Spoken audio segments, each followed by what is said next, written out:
Assalamualaikum semua pelajar. Hari ini cikgu akan mengajar tentang teknik menjawab soalan ekonomi kertas 2. Kita lihat dulu strategi menjawab kertas 2 ekonomi. Masa yang diperuntukkan adalah sebanyak 2 jam 15 minit. Mengandungi dua bahagian iaitu bahagian A dan bahagian B. Kertas 2 ini lebih kepada soalan esei. Bahagian A mengandungi 3 soalan, jawab semua soalan. Daripada 3 soalan ini dia ada pecahan soalan yang lebih kecil. Untuk bahagian B pula mengandungi 4 soalan, pilih 2 sahaja. Okey, bahagian A jawab dalam ruangan yang disediakan.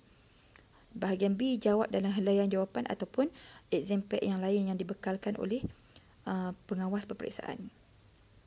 Untuk satu soalan sebenarnya 20 markah lah, satu soalan besar.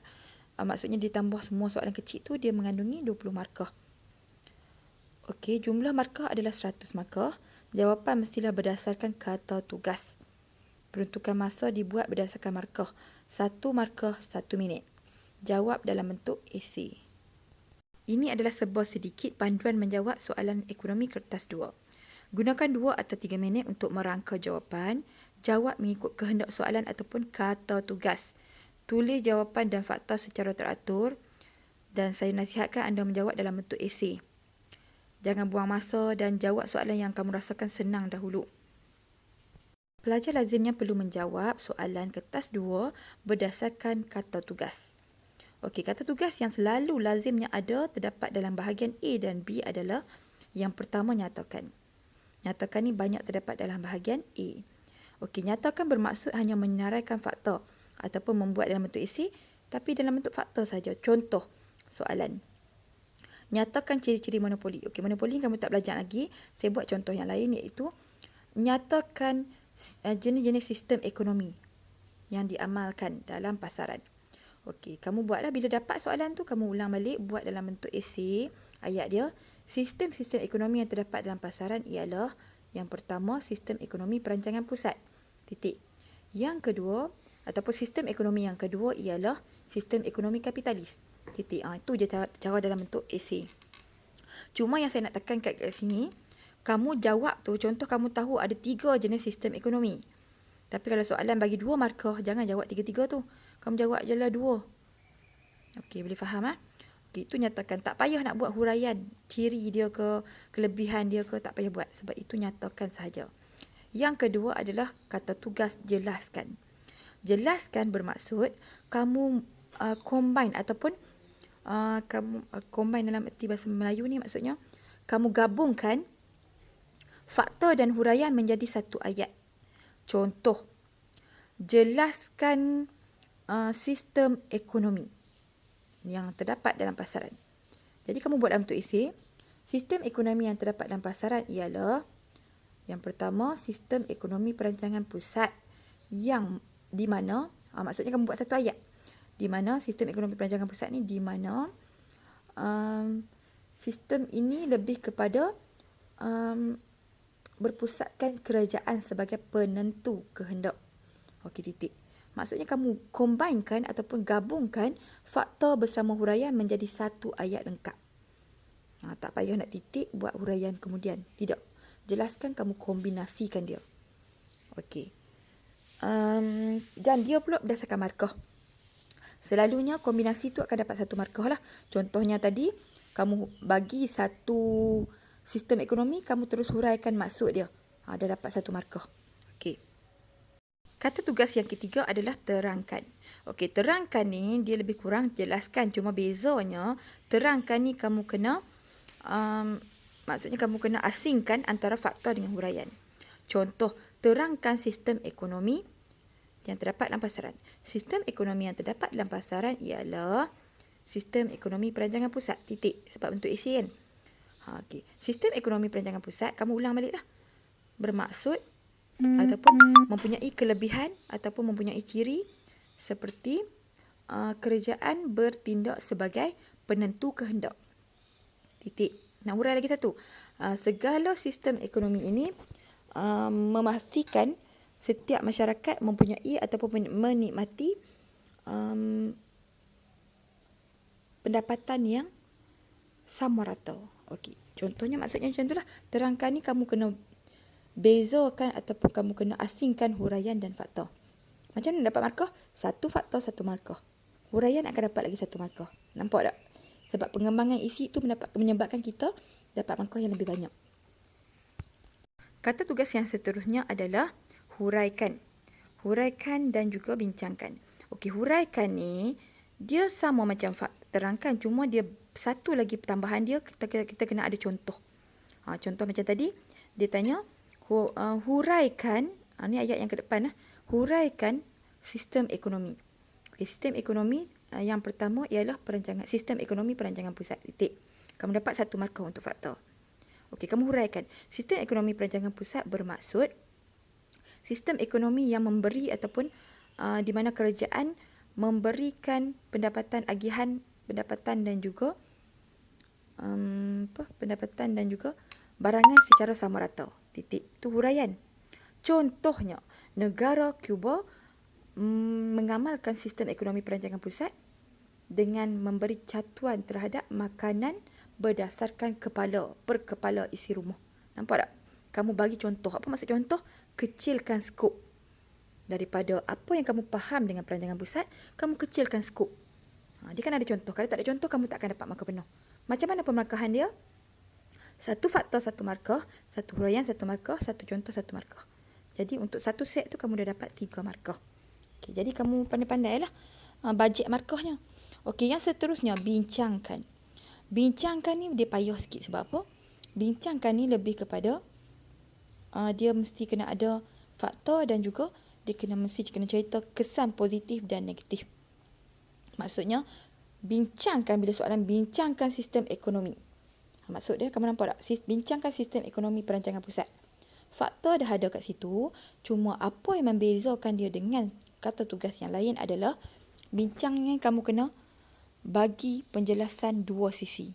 Contoh soalan, bincangkan sistem ekonomi perancangan pusat berbanding sistem ekonomi kapitalis. Jadi kamu kena pilih lah. Apa penjelasan sisi dia? Contoh, kamu rasa perancangan pusat ni lebih bagus. Jadi kamu bagi sisi baik untuk perancangan pusat dan juga jika perancangan pusat ni tidak diamalkan, apa dia punya kesan. Nampak tak? Ataupun kamu pilih lagi satu sisi. Maksudnya dia 4 sisi dah, pilih 2 saja. Nak ambil yang mana? Contoh lagi satu sisi, kamu nak kata perancangan pusat ni tak baik, kapitalis lebih baik. Jadi beritahu apa kebaikan kapitalis, kalau tak pilih kapitalis, apa kesan dia. Jadi 2 sisi. Jangan risau, saya akan ajar macam mana nak jawab soalan 2 sisi ini. Seterusnya adalah kata tugas setujukah. Okey, dia ni dia berbeza dengan bincangkan. Bincangkan kena bagi 2 sisi. Maksudnya buruk. Kalau buruk, apa kesan dia? Kalau baik, apa kesan dia? Macam tu. 2 sisi. Kalau setujukah, 1 sisi saja. Maksudnya kita bagi kalau buruk, apa keburukan dia. Kalau kebaikan, kita nak bagi kebaikan, apa kebaikan dia. Tak payah bagi tahu kesan. Faham tak? Okey. Dan kita kena jawab. Bila orang tanya setuju tak? Kena jawab. Kalau kamu jawab, kamu dapat 1 markah. Contoh, kamu bersetuju, kamu bagilah untuk menyokong isi ataupun stimulus ataupun bahan ransangan yang dia bagi dalam soalan. Contoh, dia bagi pernyataan.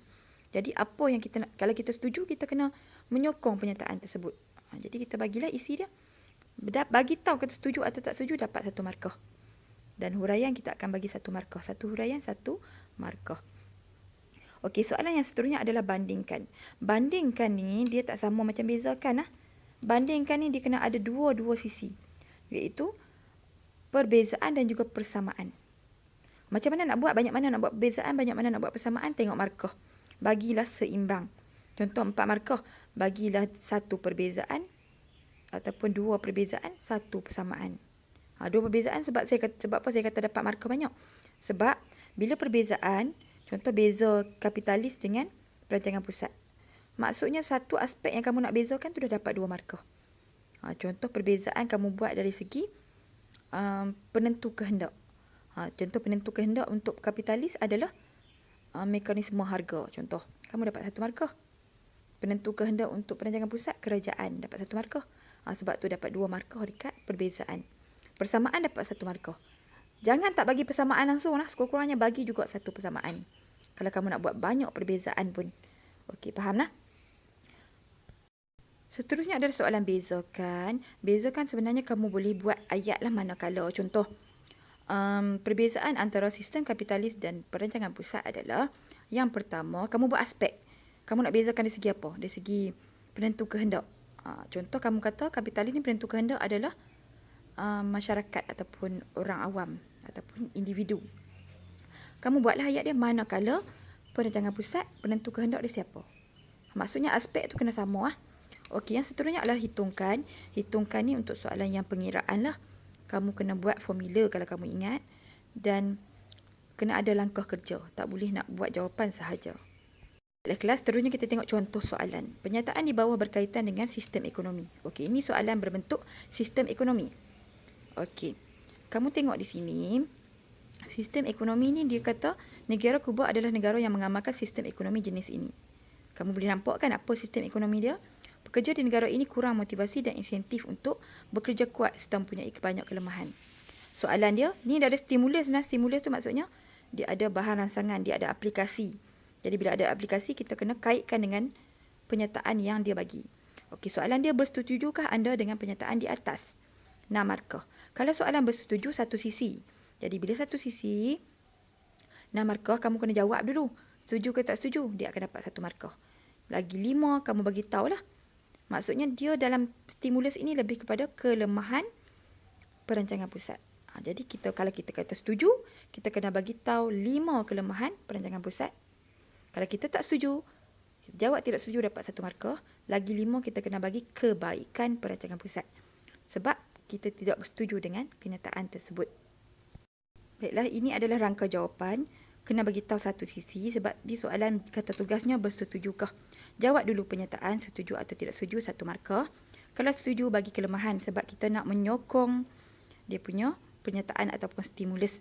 Bagi 5 kelemahan, dapat 5 markah.